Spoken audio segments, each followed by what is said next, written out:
آخ، تو هم از اون دسته افرادی هستی که بیرون آرنجت درد میگیره؟ خارج آرنج بهش میگن تنیس البو یا بازوی تنیس بازان، به خاطر اینکه حرکت‌های این سمتی با راکت انجام میدن باعث درد و التهاب تو تاندون‌های خارج آرنج میشه. راه اصلاح این آرزه تکنیک رایس، آر برای رست، آی برای آیس یخ قرار میدیم، سی برای کمپرس کردن و ای برای اکسرسایز.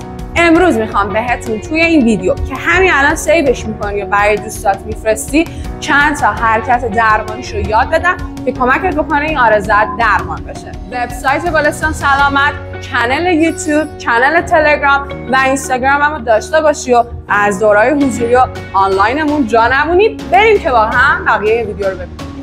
توی تکنیک اول دستتو باز میکنی، پشت دستت رو نگه میداری، میچرخونی برمیگرد. حرکت بعدی مشت میکنی، دستتو میچرخونی داخل و برمیگرد، میچرخونی داخل و برمیگرد. برای اجرای حرکت آخر اون قسمت خارج آرنجتو روی توپ پیلاتس قرار میدی، سفت فشار میدی، نگه میداری، آزاد میکنی.